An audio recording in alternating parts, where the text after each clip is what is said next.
Ozarbayjonda qo'qonlik tabib qo'lga olingani ma'lum qilindi.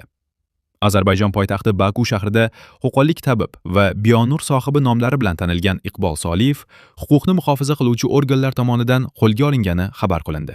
Ma'lumotlarga ko'ra, u Bakudagi BSVIP klinikasida bemorlarni o'z uslubi, bioenergiya yoki energiya terapiyasi orqali davolayotganini aytib, har bir bemorni 60 manat, taxminan 430 ming so'm evaziga qabul qilgan. Qisqa vaqt ichida uning oldiga murojaat qiluvchilar soni keskin oshib, klinika oldida katta navbatlar yuzaga kelgani aytilmoqda.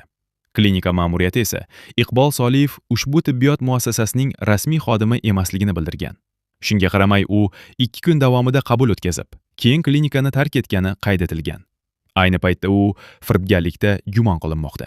Huquqni muhofaza qiluvchi organlar uning faoliyati qonuniy asosda olib borilgan yoki yo'qligini hamda bemorlarga ko'rsatilgan xizmatlar bo'yicha tekshiruv olib bormoqda, deyiladi xabarlarda. Bakıda BSVIP estetik klinikasında izdihama səbəb olan özbək həkim polis əməkdaşları tərəfindən saxlanılıb.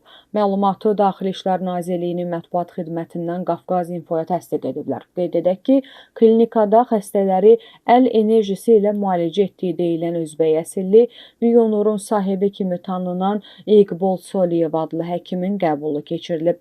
Ekstrasens olduğu deyilən şəxs bioenerji və ya enerji terapiyası etdiyini bildirirmiş. Selamun aleyküm. Aleyküm selam. Allah razı olsun.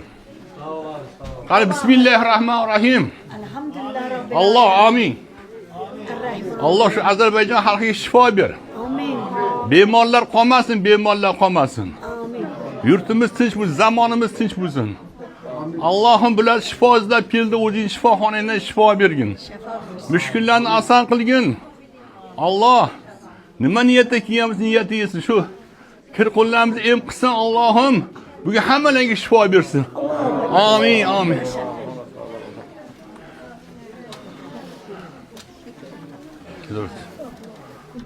Assalomu alaykum. Здравствуйте. Доброе утро. Ana assalomu. Parmağım belə olurdu. Ha. Открыли? О, молодец. Я верю. Да. Раньше не открыл, да? Нет, до сих пор не открыл. Да. Сейчас. Сейчас спит. Ушел? Allah şifa verecek. Как сейчас? Хорошо? Не смогли переклеить. Hadi. Bismillahirrahmanirrahim.